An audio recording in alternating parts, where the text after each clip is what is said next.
We are almost completing January 2026 and everyone thinks that from the start of October 2025 we are actually in a bear market trend. Even though there are lots of that on-chain activity is reducing and the volatility is actually going down, exchange reserves are going down, and now the Bitcoin is choppy for more than 3 weeks right now. So this is actually a bear market. I had a research past couple of weeks and I found out some data points that will answer your question whether it's a bear market or not. So what I found out is that this actually not a bear market, even though we went down 30%. The actual bear market will went down more than 70%. So people will be waiting for the next 30% to go down. But what I found out is that this actually a capital reallocation phase because of the institutional adoption. So in this video, we are discussing the data points of what actually this capital reallocation means and what are the data points that validate this thesis and what are the risk factor about this thesis as well. So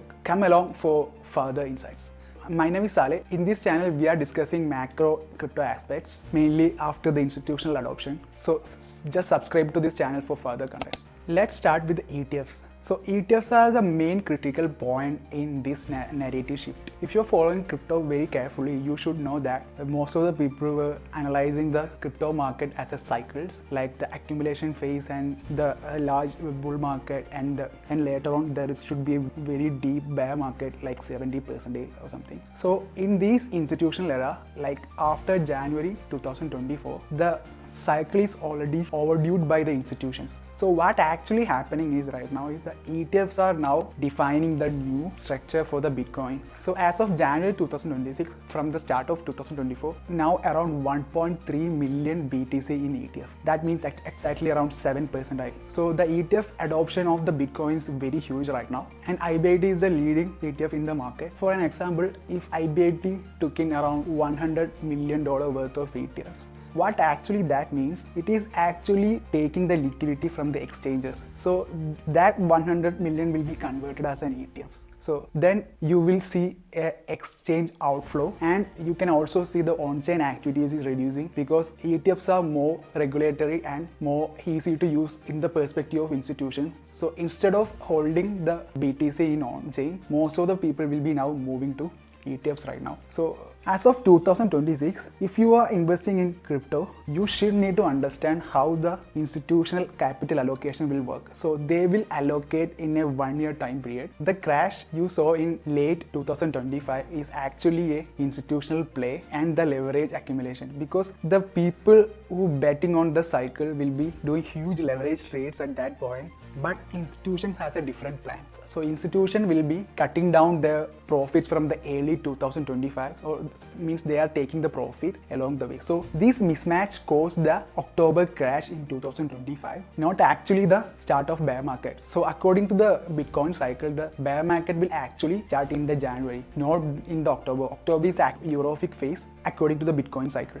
Okay, now let's discuss each critical points, like each data points that will define this thesis much more better. So the first data point is volatility conversion. If you look into the gold, before gold ETF launching, the volatility of the gold was 20% annually. But after the launch of gold ETFs, within 3 years, the volatility of gold literally become 12%. So we are almost 2 years past after the Bitcoin ETF launches. So as of 2017 to 21 Bitcoin cycle, the volatility was around 4 to 5%. Now, as of 2025 to 26, the volatility is reduced to 1.8 to 2.2%. It's mainly from the late 2025 to start of January. So most of the people will think we are in a bear market because of the less volatility. But less volatility is due to the institutional ETF adoption, and the volatilities depend upon more other institutional tools that introduced in the Bitcoin ecosystem as of ETF launch, like capital hedging, basis trading, the risk management frameworks, etc. etc. So the institutions have their own risk management mechanism that have an automatic sell point and buy point for the institution to accumulate and take profit. So that will reduce the volatility, and also the basis trading. So if you know the basis trading, it is actually buying the spot and selling the future and taking the spread between those as a profit. It actually annually 12 to 25% profit to institutions without any risk involved if the basis spread is enough to do the trade. So the volatility reduction is just because of these factors, not because of the bear market. Now let's get into the on-chain activity. If you're looking into the on-chain activity of Bitcoin, on 2024 peak, you saw around 240k daily active addresses on the Bitcoin network. But as of January 2026, now it is reduced to 170 to 180k. So why? Is it because of something happened to the Bitcoin? Or we are actually in a bear market where people were reducing their allocation? No. So the thing is that it is on-chain capital is actually moving to ETFs. So now we can't see the transparent movement of Bitcoin through the on-chain activities. Now everything will be scheduled to 3 to 5 p.m. ET. Like you can see the inflows and outflows of ETFs at that point. So now the structural shift from the on-chain activity to ETF inflows and outflow just changed our main metrics, the on-chain activity, as a indicator to whether in a bear market or bull market. So we can't predict we are in a bear market because of the less on-chain activity. What actually we need to look is the constant ETF outflow for more than weeks, like 1 billion per week ETF outflow for a consecutive weeks. That actually the sign of bear market.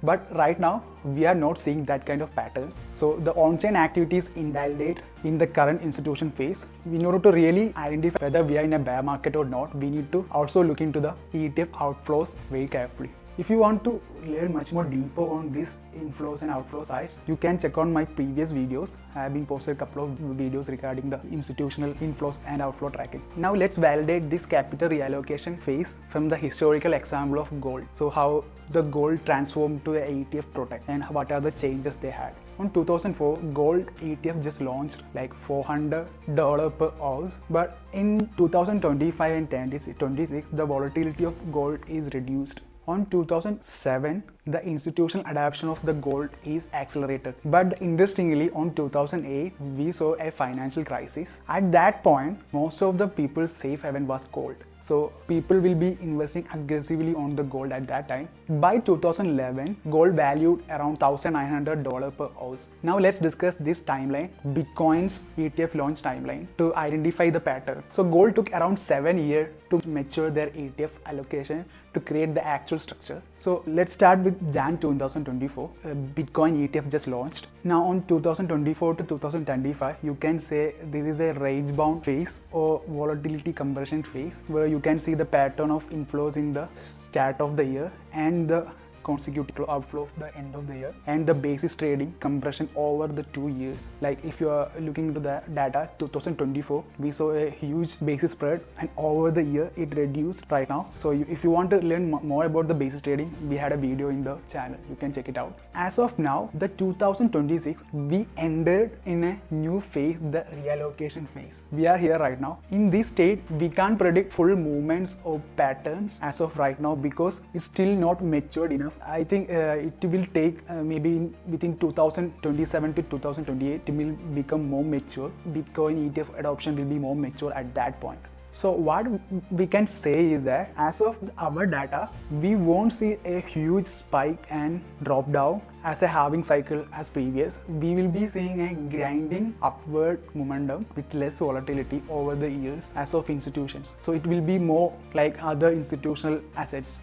If you compare that volatility of the Bitcoin with the stocks, the Bitcoin volatility is around 30 to 34%, but on other hand, the volatility of stocks are 12 to 15%. So it's still a 3x difference, but it is just compressed from 6x to 3x. So in upcoming week, maybe see a major change in the volatility as well.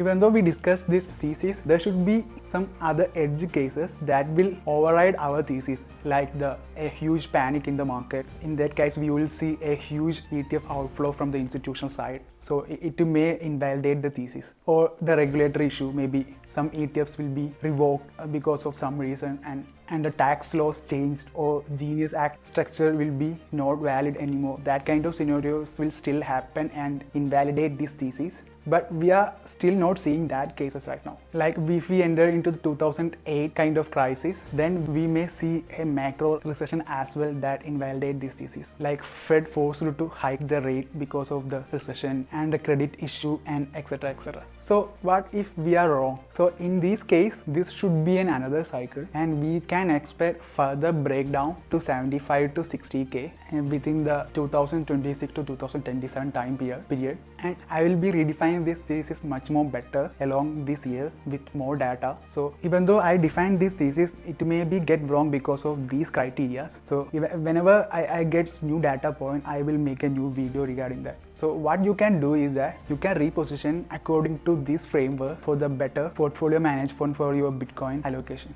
I think this video is helpful for you for getting much more understanding of what's happening in this Bitcoin market right now. If you like this video, feel free to give a thumbs up and please subscribe to this channel to get more this type of content.